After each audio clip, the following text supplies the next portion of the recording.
Welcome to the 5-Minute Biographies podcast, where every week we tell you interesting things about interesting people in about 5 minutes.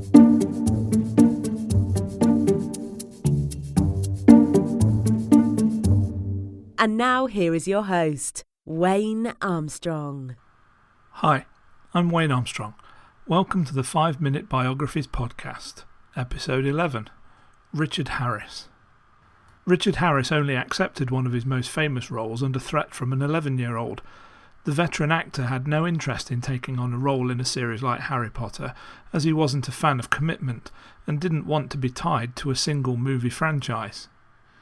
That contribution to the world of Harry Potter would be the last role in a stage and film career that spanned half a century, a career that might never have happened if not for tuberculosis. Richard Harris was born in Limerick, Ireland on the 1st of October 1930. His parents, John and Mildred, were staunch Roman Catholics, and Richard was to be the 6th of 9 children born to them. As a boy, Harris's great passion and aspiration in life was the sport of rugby. A talented player, Harris excelled at it, and while he was getting his education at Crescent College, he played on several Munster junior and senior cup teams. His future in the sport looked to be a bright one until, that is, he caught tuberculosis and was sidelined. After recovering from his illness, Harris moved to England. Having decided to become a director, he was looking around for some appropriate training, but he failed at an audition at the Royal Academy of Dramatic Art, also known as RADA, and was rejected by the Central School of Speech and Drama because they felt that at 24, Harris was too old to be a worthy prospective student. Finally, Harris enrolled in the London Academy of Music and Dramatic Art, LAMDA, to study acting. While still a student, Harris rented the tiny Irving Theatre and directed his own production of the play Winter Journey. While critically acclaimed, the show was a financial disaster.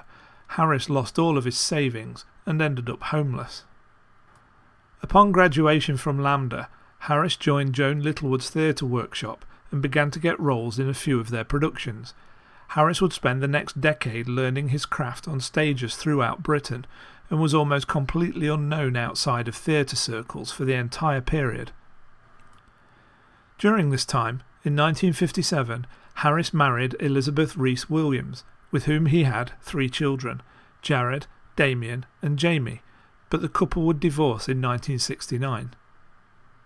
In 1958, Harris made his film debut in Alive and Kicking, and shortly afterwards, in 1959, he was cast in The Wreck of Mary Dear. Harris hated his experience filming that movie so badly that he refused to return to Hollywood for several years. Though he'd abandoned the Hollywood system, Harris continued to appear in films. He had a memorable bit part in The Guns of Navarone in 1961 and ticked off Marlon Brando by insisting on third billing for Mutiny on the Bounty in 1962.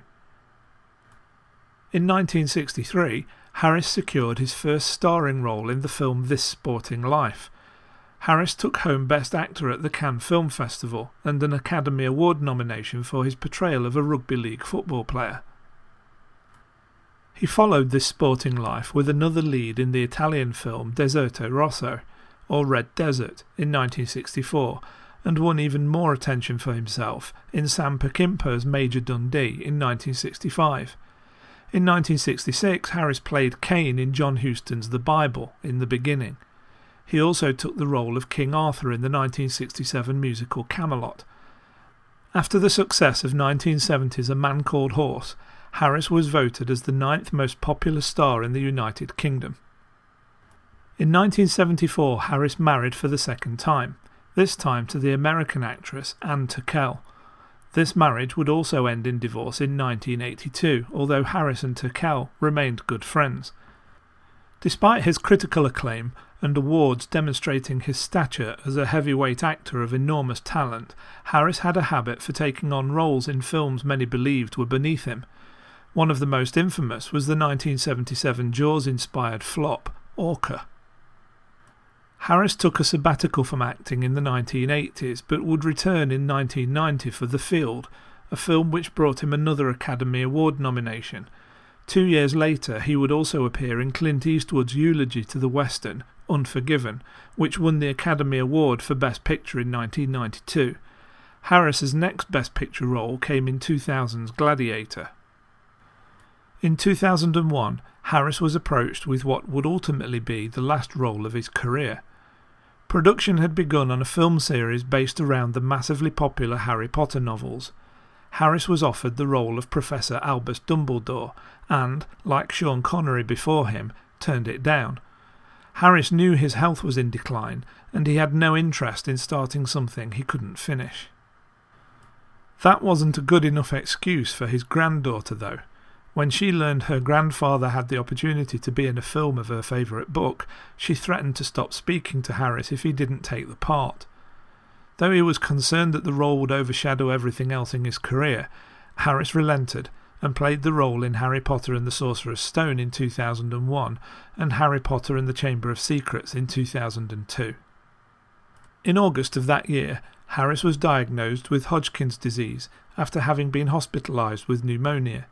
He died on the 25th of October 2002 at the age of 72, just 2.5 weeks before the premiere of Harry Potter and the Chamber of Secrets. I hope you enjoyed that episode of 5 Minute Biographies. If you'd like to see a transcript of the show, head on over to the 5 Minute Biographies website at www.5minutebiographies.com/episode 11. If you'd like to make a suggestion for a future biography, then please use the Suggest a Biography form on the site. If you get a spare few minutes, it'd be really great if you'd leave me an honest review on iTunes, and if you don't want to miss any future episodes, why not subscribe while you're there? You can also follow us on Facebook at facebook.com/5minutebiographies and Twitter at twitter.com/5minutebios.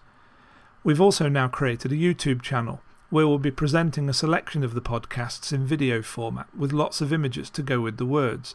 You can find it by simply going to www.5minutebiographies.com/YouTube. Thanks for listening, and I'll see you next week. Thanks for listening to the 5 Minute Biographies podcast at www.5minutebiographies.com.